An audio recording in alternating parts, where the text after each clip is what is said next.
Hello, lovely Hallmark of Greatness enjoyer. Mark here. I just want to take a moment of your time to talk to you about something fun that me and my 100 Things We Learned from Film podcast co-host are doing. Last year we were gutted to hear about the passing of regular 100 Things listener and all-round lovely young man, James Allen, at only 37 years old. Earlier in 2024, James had been diagnosed with incurable bowel cancer, and in that time, Teesside Hospice provided James and his family with excellent palliative care.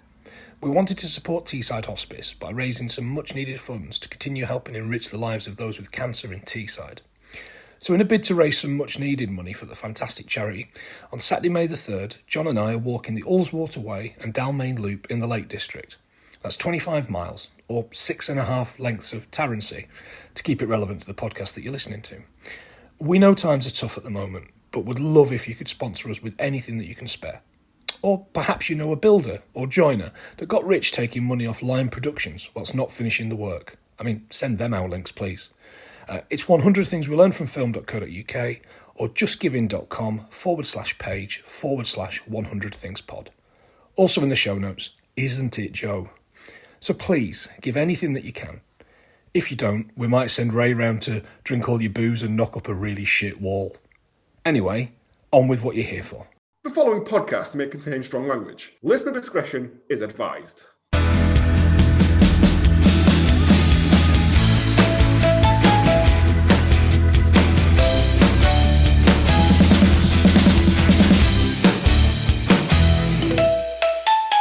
Good morning, good afternoon, good evening, and welcome to Hallmark of Greatness Pod-Castaway, the show that does a big jigsaw of a man's bum while a crisis unfurls around them. I'm Joe, and with me as always, bathing in a big bath full of lavender and pig fluff, it's James. Oh, you slaughter boys! Get out of here! Slaughter boy, no, get him! Sorry. And stealing all the peat to get these twizzles out, it's Planty. You know, Swallows and Amazons isn't the sexy castaway story I assumed it was from the title. Sorry, I'm very giddy today for some reason. I've not even had a drink. It's the sun. It's the sun. Yeah, It's the I think sun. I've got mild heat stroke. If you want to keep up to date with all the Hallmark of Greatness gossip, you can find us on Blue Sky, Instagram, and Facebook at Hallmark of Greatness. Or if you are loved slightly less than a horse, email us at hallmarkofgreatness@gmail.com. We're still there. We're still going through it, and I feel we're approaching the end of it. Well, how many Well, we're episodes have we June, got July. left after this? This is Maybe episode I think it goes 11. up to 18, I think. Yeah. So we've got 7 episodes. And I'm not sure if the last ones are just, the Yeah, bloopers or 'cause- something. And I've got Ron coming back dressed as a Dalek. Burt Reynolds is corpsing all the way through. I've got about 300 pages of the book left, not counting the first kind of 100 pages that I missed because we'd kissed that Yeah. bit. But yeah, I know I mentioned this last week, the week before. I don't know what I'm going to do. I'm going to miss them when they're gone. Yeah, they're all going anyway, aren't they? Well, I'm going to miss them when they go. We say every week when As they it go. turns, I feel like I've got to sort of know these people, and they've become a weird part of our collective lives, even though Wait this was till I tell 25 you years which ones ago. are dead.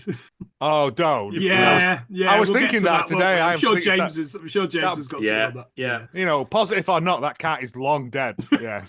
But yeah, so we are on episode 11 of Castaway 2000, the early BBC fly on the wall survival social experiment. Oh, gee. The original one before Big Brother, before there was Big Brother, there was Ben Fogle with his top off in a loch. And who doesn't want that, really? I mean, we've had everything so far, haven't we? We have. We've had I mean, it Fallings got Out. incredibly dark in the last episode. The last episode I'm was very conscious of that. Yeah. Yeah. The listening views for that, I assume, reflect the warning at the start. But yeah, Maybe folk are just fed up. maybe folk are maybe just we're fed up, the only and ones they that just, are not fed they up. just want us to do more, spaghetti westerns in space or whatever. Whatever it was we did before this, because I can't even remember a time before this now. Dinosaur Nobody Island. nobody wants that more than me. Nobody wants another Dinosaur Island more than me. But we're in June, July of this fucking thing. I want to see these. I want to see this lot should all just- sent to Dinosaur Island. That'd be fucking Absolutely. brilliant. Kumate. And then make their own films off the back of it. And oh my god, that was good.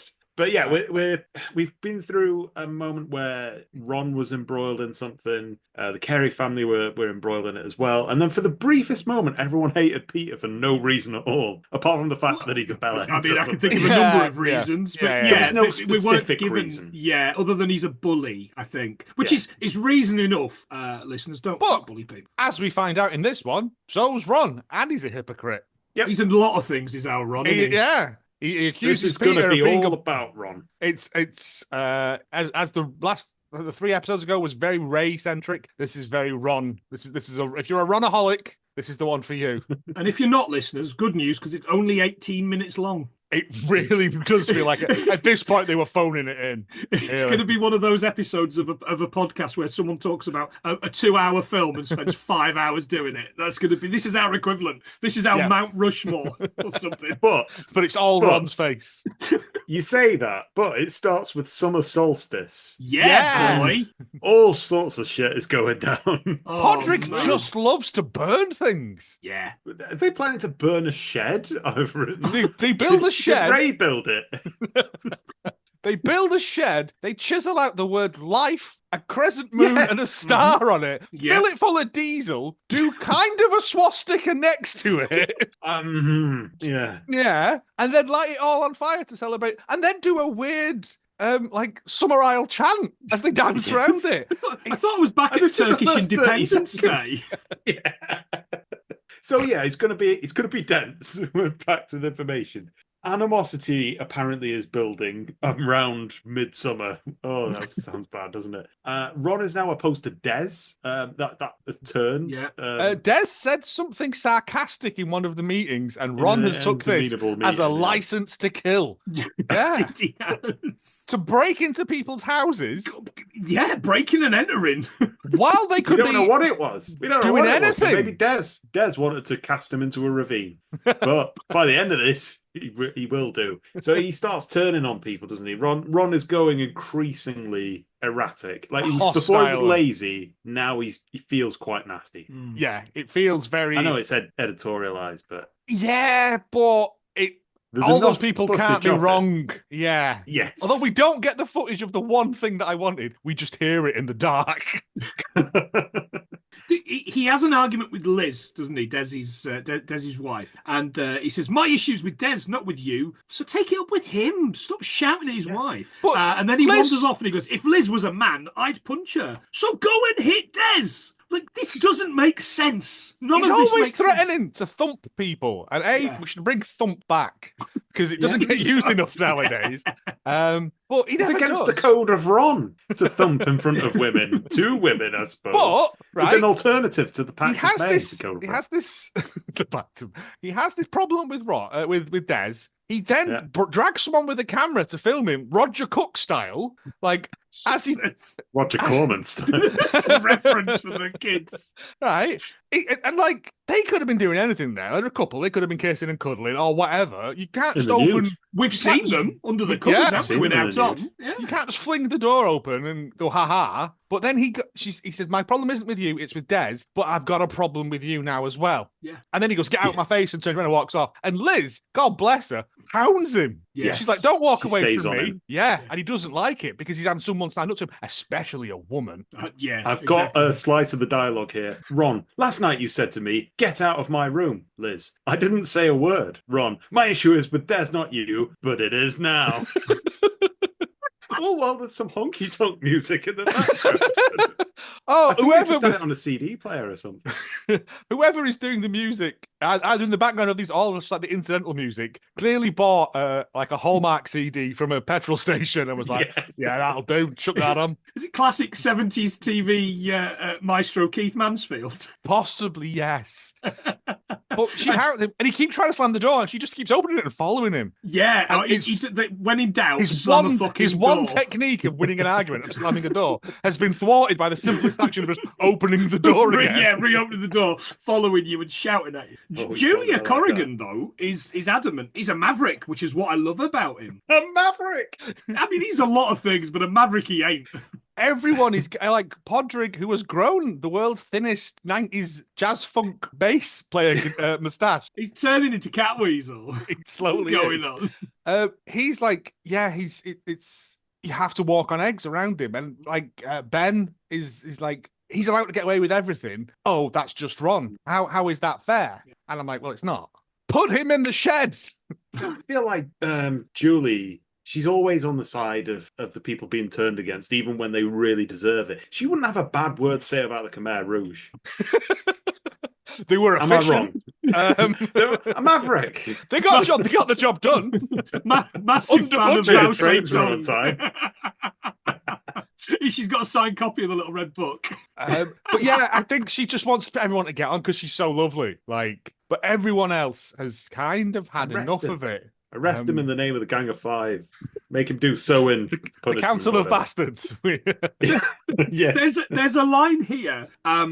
And I'm pretty sure it's Ron, and I've just written capital letters, which is how I know somebody said something. And she goes, and that's the way it is. I don't know why it was, and all I could think was, huh, and that's the way it is. So, listeners, to go back to my podcast, It's Like That 1997 hit for Run DMC and DJ Jason Nevins broke the Spice Girls' run of consecutive #1 hits in the UK singles chart, keeping Stop from claiming the top spot. So, if nothing else, thank you to that. You know, the other fun What thing was about it? that, it sold millions and millions and millions of copies, and Jason Nevins only got the $500 remix. No, did you really? Yeah. You don't get the rest Oh, of it. Jace, mate. Jace. Yeah, I know what it's you're going to just ask, like that. James. I know what you're going to ask. #1 everywhere. Straya, Finland, Stupid Sexy Flanders, Switzerland, and where? The Netherlands! Hey!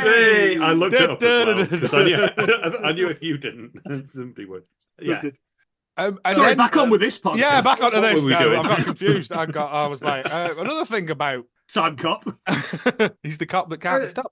Julie's sister Natasha materializes after 6 months to Yeah. stick her oar into Yeah. it. Who are you? Where She's got the same have you hat, been? though. Where have you been all this time? She's They one swap decade hats. behind with a hat. They trade I hats think it's on a just regular her. basis. Like, if you turn her face that Yeah, way, like the it could be. man-woman thing that you used to They get are into very it. similar.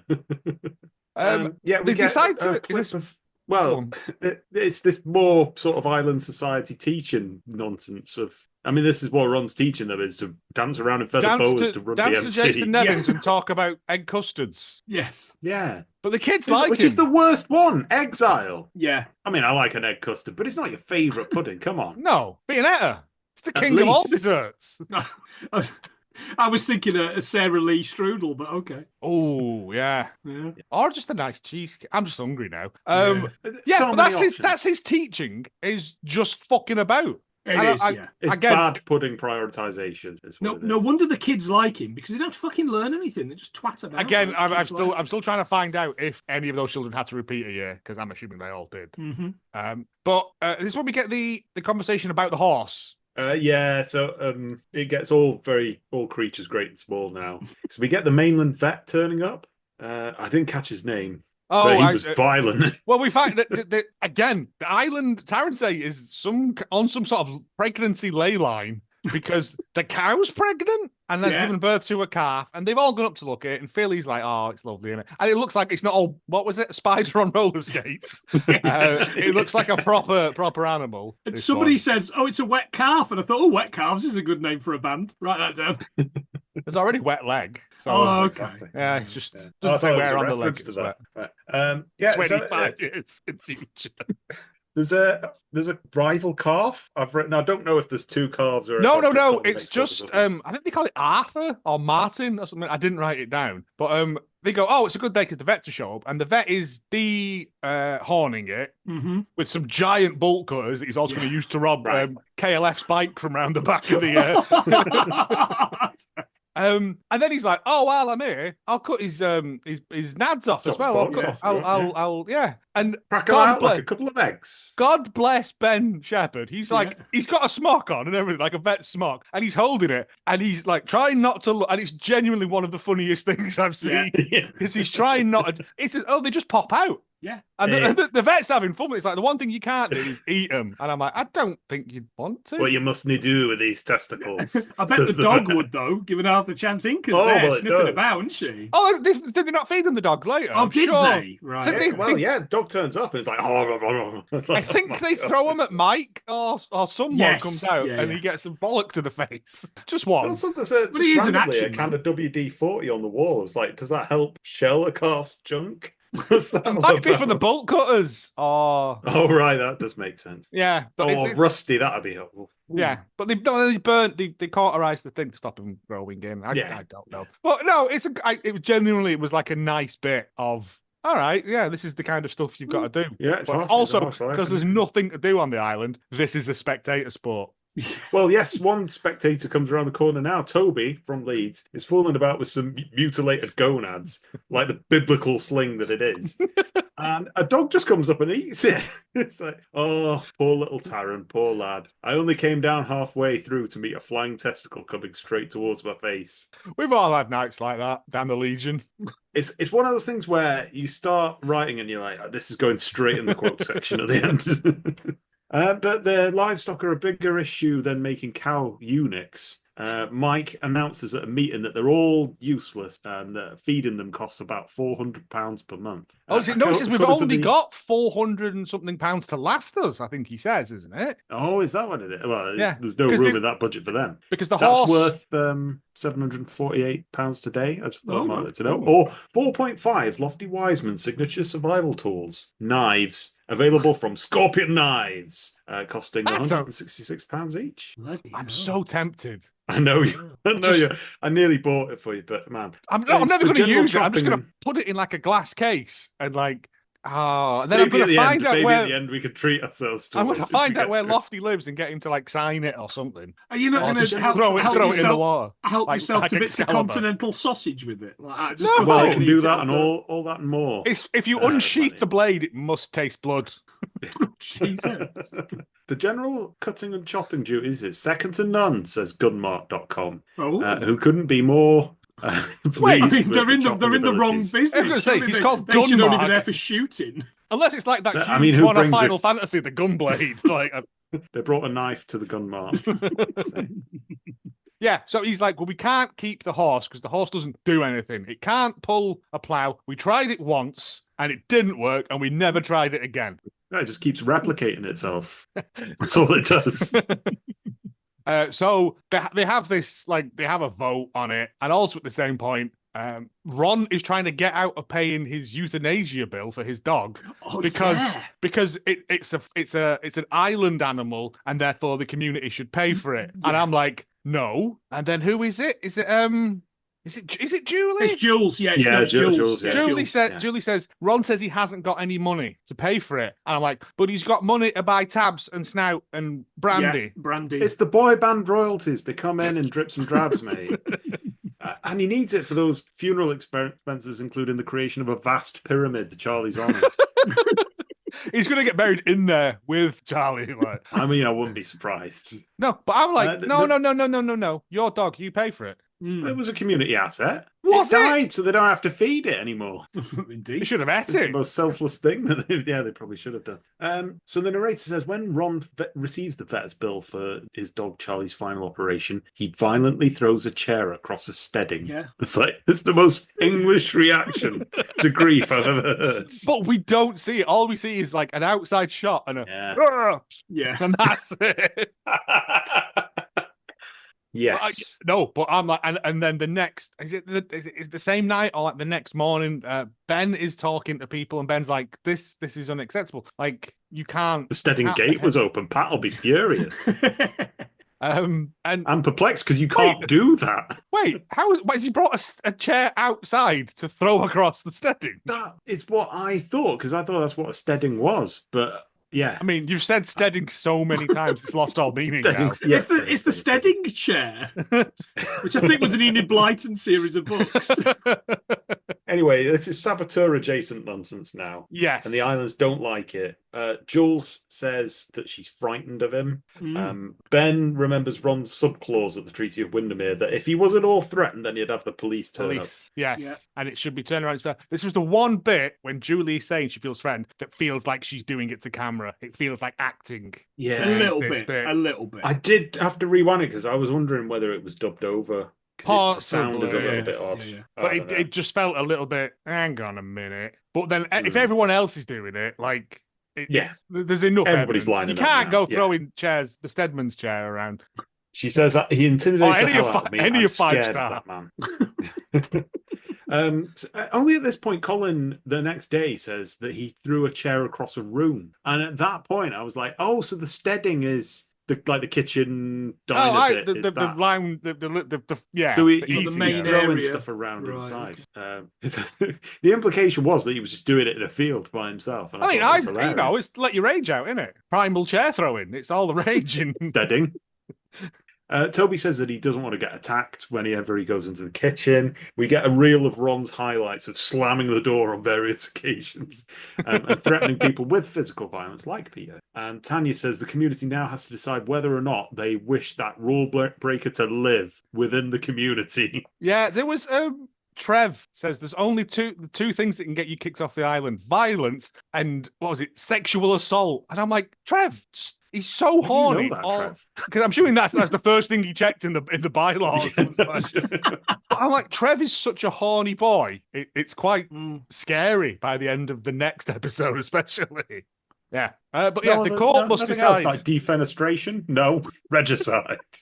No. Should a monarch show up, you are more than entitled. While we talk about Ron being a Ron, a little section from a video diary recorded by Gordon.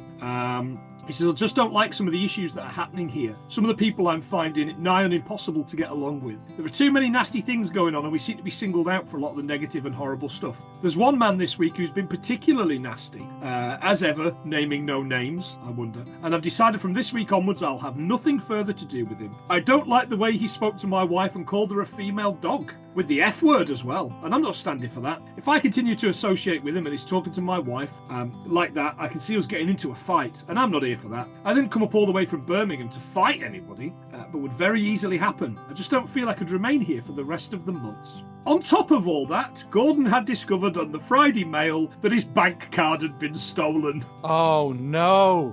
Somebody has been using it to run up debts. He owed the bank 1,800 quid. And despite the fact the police fraud people were looking into it, it was, quote unquote, very, very worrying, as his mortgage was now also 3 months behind. Shit. I did wonder about this. So yeah. It's not very, I mean, to be fair, the fraud people should go, okay, were you in, Newcastle? Yeah, in Lowestoft. Buying boots. No, I've literally got evidence that I've been on an island for the past 8 months, my lord. I'm the only prick that's actually stopped on this island since January.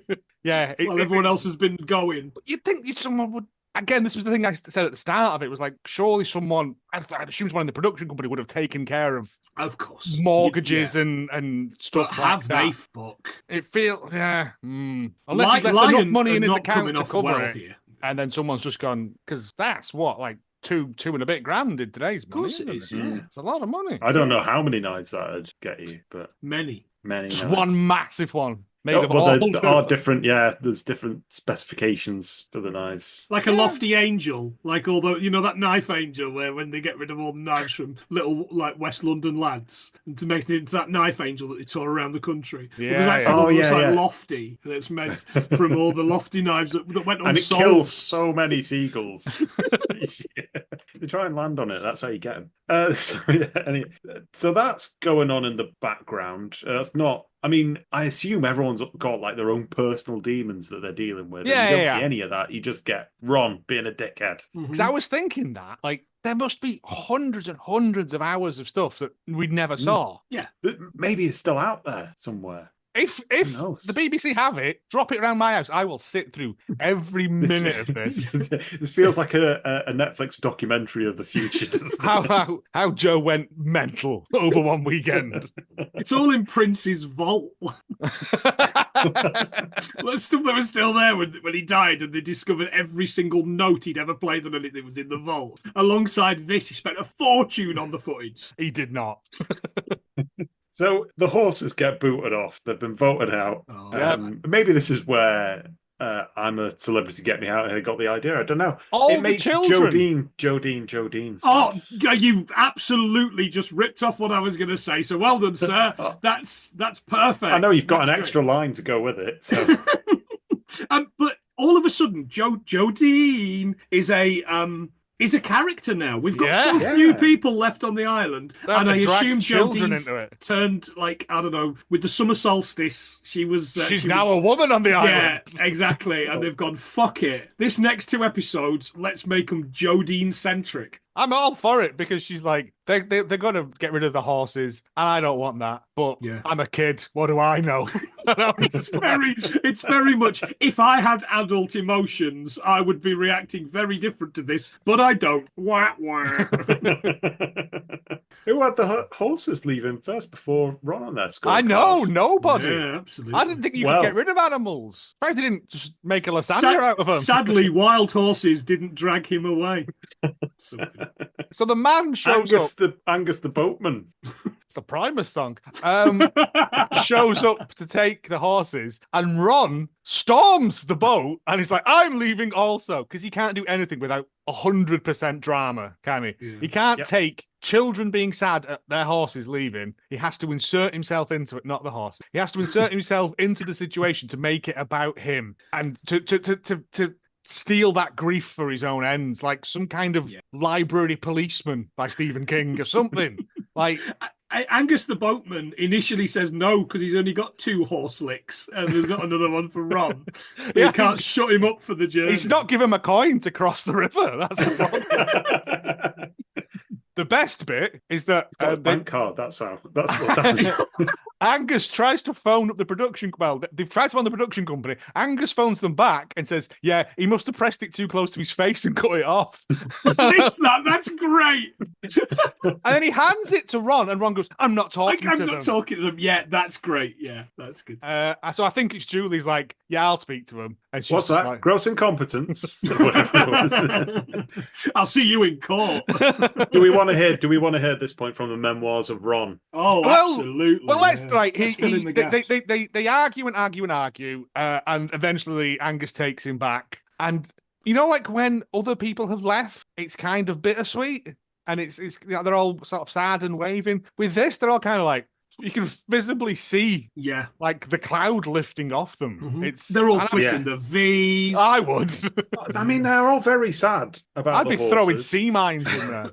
I think Gordon has a little bit of empathy here when he's talking, and Rosemary doesn't come across as an absolute monster of a human being for the first time. And I'm kind of like, okay. And again, I kind of started to warm a little bit to them, but I think we're taking away all the difficult people, and so they have no option but to be not arseholes now. Yeah, this family. Yeah. So, from the memoirs of Ron. Yes. At my lowest point, a member of the production team presented me with the vet's bill and insisted that I obtain the Castaways' approval to pay this from the community budget, another potential source of conflict. Their insensitivity made me see red and sparked a chain of events that led me to leaving the island. I wanted to be with my family and friends, so I planned my escape on a boat that came to collect livestock. The TV producers insisted I stay. Before we left, the author of the official Castaway book, who had been visiting the island, was told, "Take the bastard out into the middle of the sea and drown him." I don't think that's true at all. From the Irish Times, 2000, Ron Copsey, who I'm not going to do the accent, who came off the boat with me, spent a weekend in the Harris Hotel telling everyone that the project was incestuous and destructive, a soap opera, a circus with neon lights and balloons on sale and candy floss. For him, he told me, it had been a dalliance with his ego, and he was turning his back on the media and all its works forever. Except he then did lots of interviews stuff, I'm guessing. I'm assuming he did all of those interviews from that little room with the phone. What a scoop! Yeah, I hope so. Yeah, It's a good because set. he's the one who's there's most information about because he cannot keep his mouth shut about it, even though he hated it. Man. I'm going to say, and I've only looked a little bit into this. I'm going to say that it is a lifetime defining thing for Ron, and he bangs on about it down the pub all the time right now. Oh yeah, absolutely. The other consequence of it is that the Corrigan children were promised Ron's room, so are moving out. They better hide that nudie calendar of H from steps before it corrupts the young. Natasha and Jodine moving in. They're like the original Odd Couple. Well, one of them's Everyone's just screaming on a bunk bed. I was like, oh, can I change my mind? She's obviously found the snouts. Everyone deals with loss differently, and everyone is so sad that they feel moved to throw an impromptu party. Yeah. As you do when you're distressed at the loss. Trev's got a tie on. His shirt and tie? What? Is he expecting Ben's an hunched interview over for... a portable CD player as well. expecting an interview for the Taransay driving school? What was... Tanya does some sort of pole dance with a cylindrical bit of cardboard and it falls Yeah, over. there was a weird dancing bit. Oh, we also get Trev doing a bit of how are you going to cope now that Ron's gone? And he says, well, how will I miss him? Well, I judge my work by the laziest person on the island. So now I've got to work harder because I'm the laziest one here. Yeah. So cheers for that, Ron. And I was like, I quite like Trev. Yeah. There's some sort of kicking Russian dance thing from Poe Rake who's... It looks... Someone's dressed as Marilyn Monroe, one of the lads. Yeah. It was a drag act in the middle of it. It was wild. So it's nice to see that Ray left his wig, his fun wig. Yeah. Yes, yeah. Okay, Ron again. Back home, my depression deepened as I watched the programmes. I left the show in June 2000, but footage of me rowing with the other castaways continued to be screened right up until October. I was portrayed as a loose cannon with few redeeming qualities. I was constantly recognised by people who'd seen the show, and I felt that they were thinking badly of me. Losing one's anonymity in this way can be scary. I became a virtual prisoner in my own home. By then, I was drinking far too much alcohol, and my life was in chaos. So every time another... Like on Taransay, then. You must have taken them bottles back with it.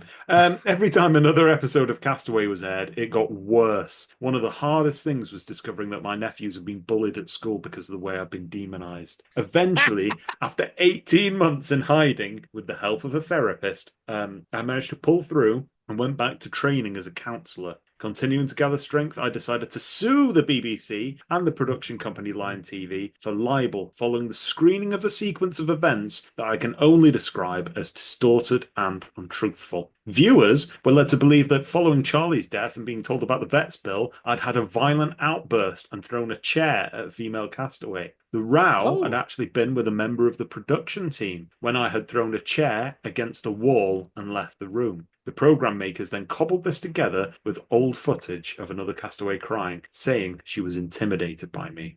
I won my case and was awarded 16 grand in damages, plus costs, and I got my apology in a high court. Libel is notoriously difficult and costly to prove, and I remain the first and only reality TV participant to have successfully sued in this way. It was disappointing that the Taransay community appeared to reflect society, but for whatever reason, the minority groups felt marginalised and quit the island early. The oldest man, the gay man, and the black family. The experience has changed me in many ways. I left London and moved to the country, where I'm happier with a quiet and more relaxed existence. I guess the project helped me to grow up. The person I am today would never do Castaway. But perhaps the biggest legacy is my healthy contempt for reality TV and my desire to assist all those who have been damaged. Since gaining my degree and working as a therapist, I decided to specialise in TV aftercare. I certainly feel qualified.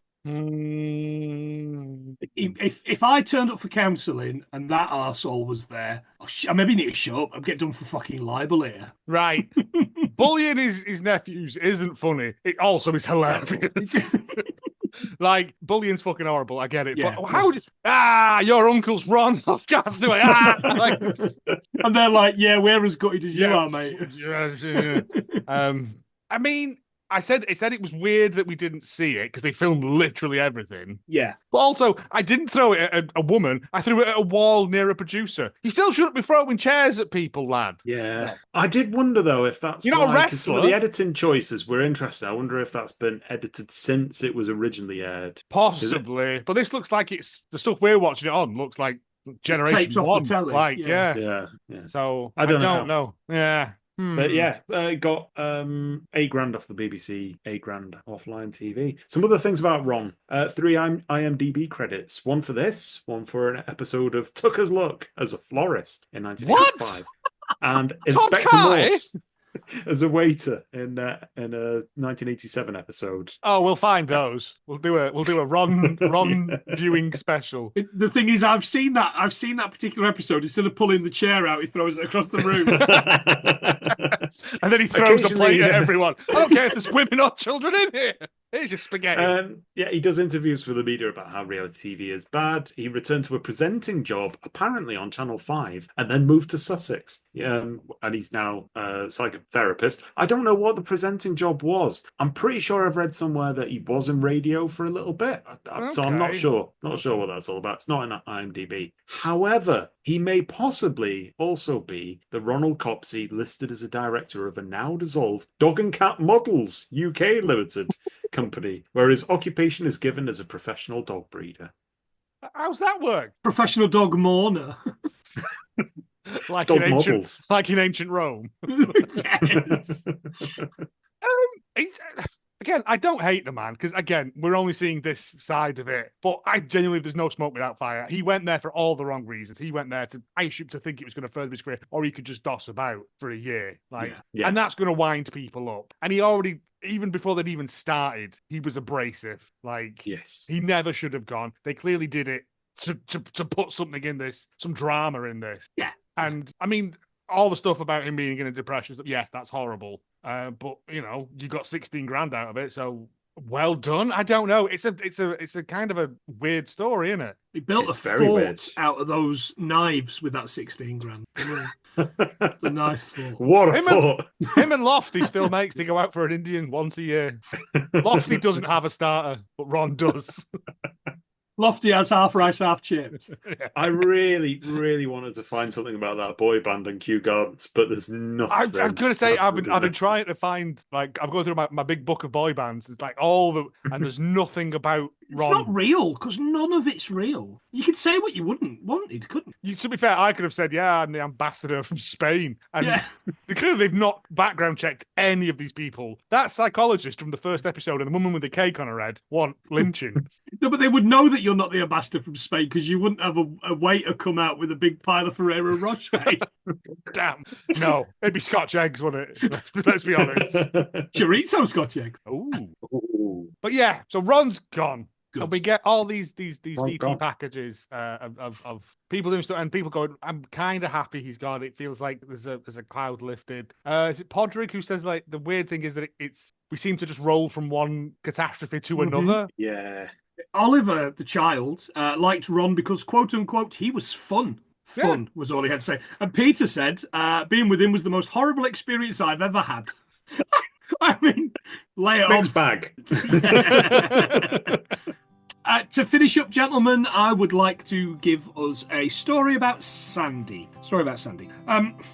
It had surely been an adventure within an adventure for Sandy Colback. She had been one of the keenest to get on the Castaway project, having been dreaming about such an enterprise since she was 7.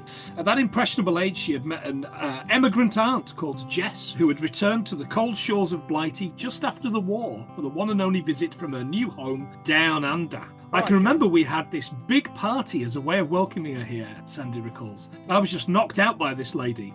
Boxing kangaroos, innit? They had originally gone on a boat that took them 3 months to get to Australia. It was an immigration scheme, so if you didn't like it when you got there, tough, you couldn't come back. Her auntie was a prisoner. No, it'd be £10 poms, wouldn't it? Yeah. She could be one of the people that posted herself over there because it was cheaper. But she committed one of the 19 crimes. Oh, very good. The tastiest of the crimes. And that to me was so exciting. My dad said, she's almost a pioneer. I didn't know what a pioneer was. And he said, well, the pioneers go to these new places where the explorers have been and found them. I just said to myself, one day I'm going to do something like her. But it had taken her 51 years to realise her ambition. She'd led a life she described as very conventional, married to a naval instructor near Gosport, who was, she says, almost Victorian in his views. He had very fixed ideas on men and women's places, and I wanted partnership. And when they'd finally parted in Sandy's 30s, she'd stayed in the Portsmouth area, getting a job in a pharmaceuticals company, while she finished the rearing of her 2 children. Although I used to think about Aunt Jess and what she'd done, it was always going to be something for the future.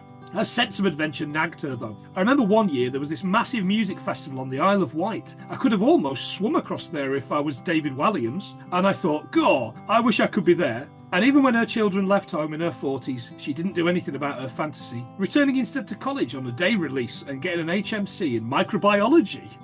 When she was like Forrest Gump or something. What is happening here? Again, it's another character just making stuff up. Yeah, I baked When the world's biggest key lime pie. Oh, it gets better, because when she was made redundant, she took time out and did a City and Guilds course in fashion design. For microbes. But she still hadn't been any further north than York. Why would you? Only when she returned to a mind-numbingly boring job as a lab technician did she start to look around. She then saw the Castaway ad, and I thought, this is the adventure I've been looking for 50 years. But her early time on the project had proved hard. Firstly, she'd been so ill she'd had to join the offshore contingent in the Harris Hotel. Then once on the island, all I can remember about February and March was bad weather, which affected me quite badly because it was very grey and there were strong winds. It was awful. And I couldn't really rise above it. I just kept thinking about what the locals said, which was, if you can get through February and March, you'll make it through the rest of the year. So I gritted my teeth, dug my heels in, and thought, it's got to get better. And it did. One day, Sandy got sick of her own depression. I started thinking, God, this is awful. You shouldn't feel like this here. This is what you want to do. This is where you want to be. I looked at myself in the mirror one morning and I thought, my God, everything looks grey, including you. Your hair looks grey. Your face looks grey. The sky outside, well, that's grey. I'm going to do something about this. I know what I'm going to do. I'm going to lighten my life. So with a little advice from Trish, Sandy went blonde. It's been the turning point for me, she said. I can't believe what a difference it's made. Each time I look in the mirror, my face looks smaller and my chin doesn't look so big. It changes my appearance so much. Everybody says the same thing. I think the blonde has always been in here, dying to get out. Dying, D-Y-I-N-G. She's good. She's good. Yeah. She's good. She's not all just fucking off to get Easter turkey, you know, is our Sandy. Couple of things. Is a naval commander a belly dancing instructor? Exactly where I went with it. Is it someone that deals with the belly? I think I've seen offshore contingent, probably at the Isle of Wight festival. I mean, that is that's a wild ride of Sandy's life, isn't it? Isn't it just? Oh. And the thing is, the book, what I will say, listeners, if you get a copy of the book and you're interested, I know I'm reading bits out. I'm not reading all the good bits. Some of it's shit. But it fleshes out these people so much for me. Yeah. And I think without the book, Christ, remember, listeners, I could not remember anybody's name. And the book has filled that in for me. And it's allowed me to, I don't know, I just feel so close to most of these people. He's got a full back tattoo of Julie's face now. Who's that bit about a few episodes ago where Mike ripped the head off a lamb or something? He ripped the head backwards. Yeah, we got it all. Black Pipe Beach. 50. Yeah, later in the year he does that to Rosemary. So, you know, it's so good. I think that's everything that happens, isn't it? Ron goes, and that's about it, isn't it? We get a thing for... but everyone will be more happy now because it's Visitors Week. Yay! Oh, piss off. And then it ends. Ron's gone. Ron was technically off the island before the horses because he didn't help get him on the boat, did he? No. He just stood there in his smoking jacket with his brandy in a big glass, smoking his tabs. Listening to that thing you've just done then, James, has made me kind of like sympathetic to him, but also he's still a whammer. I knew this all along. I knew retrospectively in watching this that this was going to come up, but I still don't feel...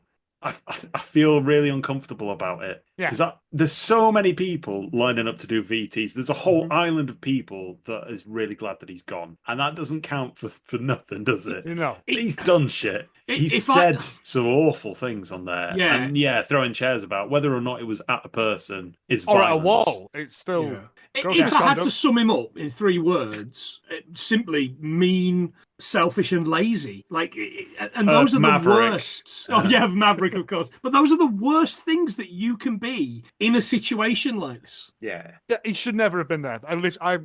If I could go back in time and be in that production meeting, they went, it'll be good value for money.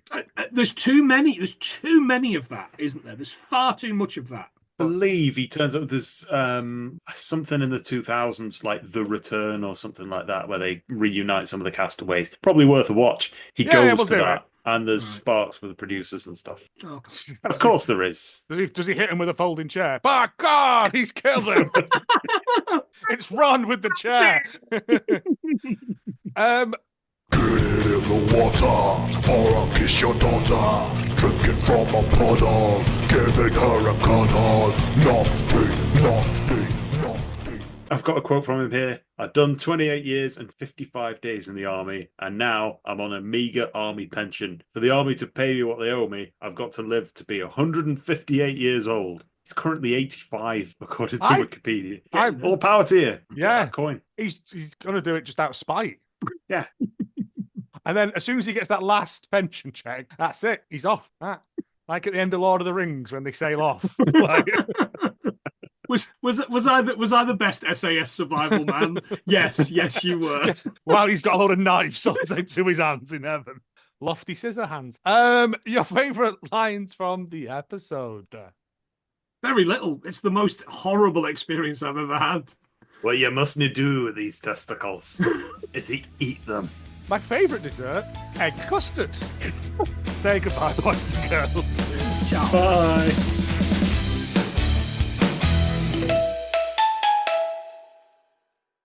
Contains mild river dance and fannies.